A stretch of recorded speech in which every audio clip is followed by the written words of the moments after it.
Everyone in the world is a politician. Just a different degree of politics, different realm of politics. So it's not that the politicians are bad people. They just have more influence. But if you had proper self-control and regulation, you could choose. And this is why we practice yoga. This is why we elevate our consciousness to such an extent that we can almost predetermine our next birth. And this is the part of yoga practice.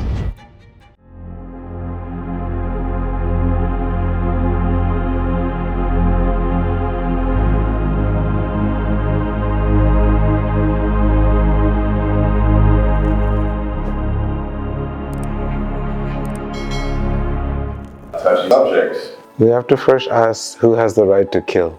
And we shouldn't be hypocritical and duplicitous about who we have the right to kill, who lives and who dies. When we take the position of God, that's a very, very difficult position to be in. I urge people not to take the position of God to decide who lives and who dies. It's God's life and let God decide. And God's decides is quite simple. God loves all creatures. So why should we take someone else's life if God loves all creatures? My point is, if you're going to say that you have a right to abort, of course you can say and you can do whatever you want. But do you really have the right to kill someone? Is the question. When we talk about killing, we have to really be careful, because do we have the right to kill and take another life? This is a question we have to ask ourselves. And then there is a group of people who are selective killing. It's okay to kill animals and not okay to kill human babies. And then there's more people who feel that it's okay to kill cows and chickens and goats and pigs, but just not dogs. That's a very tricky position to take, because it's God's right. God created all these beings. Who are we to take that position? Who lives and who dies? So that's where all of us have to ask ourselves this question. Who lives and who dies? Do we have the right? We understand from the wisdom texts that we have no right to take any life of any sort. We should try to minimize the violent footprint on this planet. Politician. Just a different degree of politics, different realm of politics. So it's not that the politicians are bad people.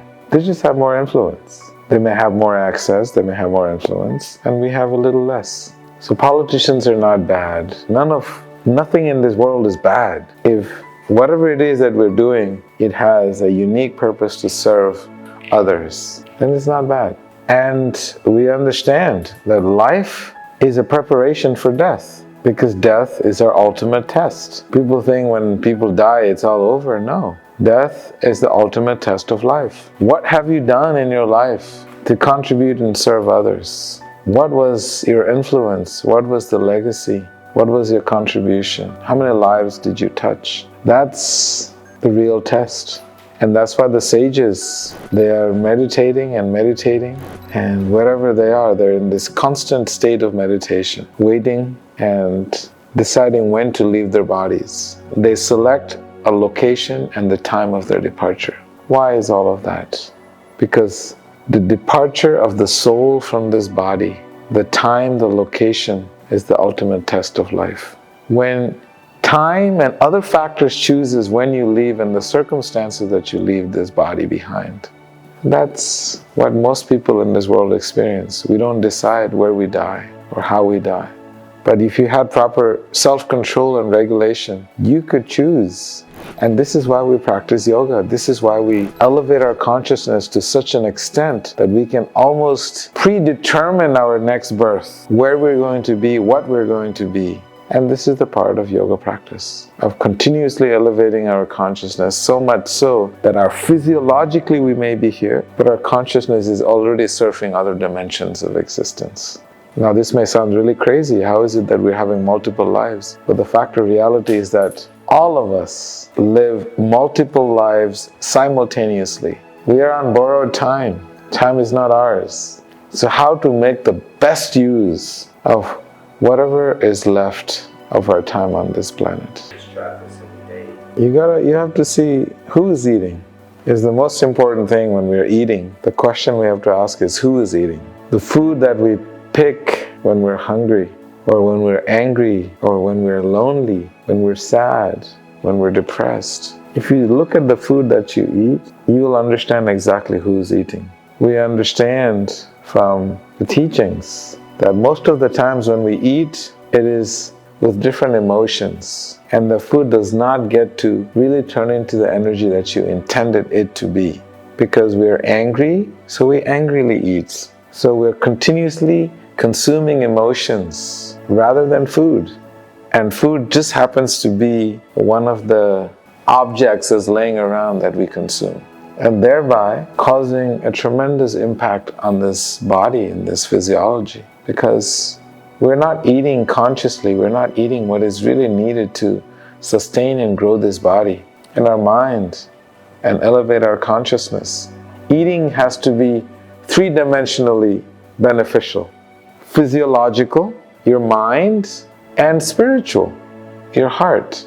If it is just to maintain this body so you can grow big muscles, okay, at least do that consciously. That's what you're doing it for. And there are certain foods that are really, really good for nourishing the mind. And there are foods that are really, really good for nourishing the heart. Those are called spiritual food. Food that is nourishing to the body, the mind, and the heart, and the soul. So this is why in Ayurveda we study about the conscious eating, how to select the right ingredients to have the right amount of prana, the energy to nourish the body and the soft tissues of this body, and how to actually nourish your heart. This may sound very hippie. How do you nourish the heart through food? But because heart is nourished by love and care, when your mother cooks your food, what she's putting into that food is pure consciousness, pure love. And that's why that food is extremely delicious. You don't get sick, it's well nourished, because she has put every bit of spiritual intention to make sure what she's cooking is actually beneficial and nourishing to the whole body. So therefore, in yoga we understand that eating is not just to fill up a void in our gut, to fill up some vacancy.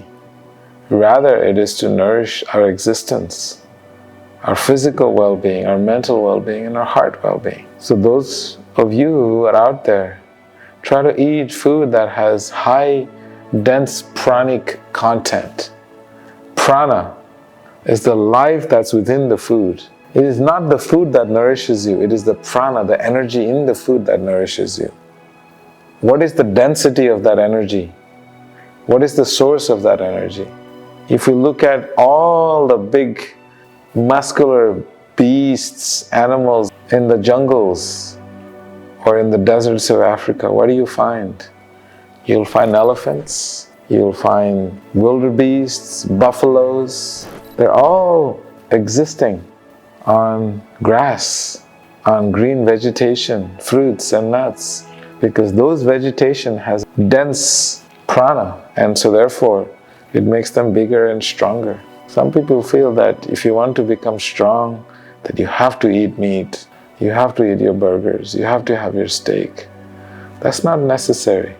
For some people, maybe that's what they need, but it's not a universal principle that in order to become strong and big, you have to eat meat, you have to eat fish, you have to have eggs. Nature provides everything in abundance. It is simply an opportunity for us to figure out what is it that my body needs and how to provide nourishment to the body, mind, and our hearts. So when we're eating, please be conscious. It's not just the food, it's the consciousness, it's the location where you're eating the food, it's your surroundings, your environment.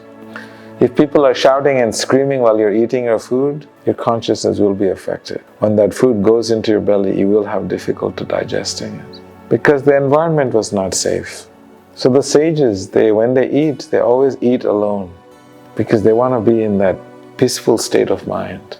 They want to be calm and peaceful when they eat, so that energy of the food that they're eating can also be infused with their calmness. Not angry, grumpy.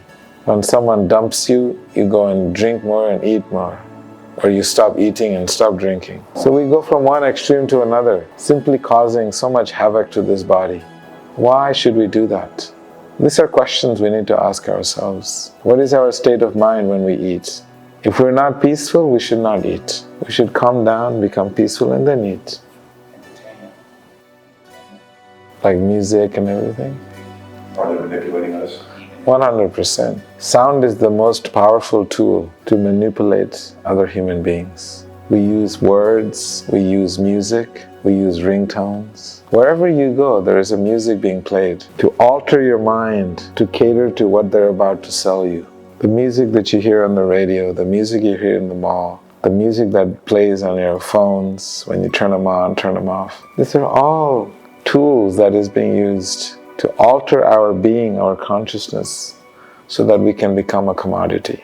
And these are consciously be done, and we have to consciously be aware of such things and to see how we can not be affected by it. Otherwise, we get sucked into a system that we have no control over. And why should we allow people to have such powers? We need to get the power back to ourselves. And that is what all of us need in this world, to hold on to our powers and not just give it to someone else without even understanding what their intention is, how they may exploit the power that you give them.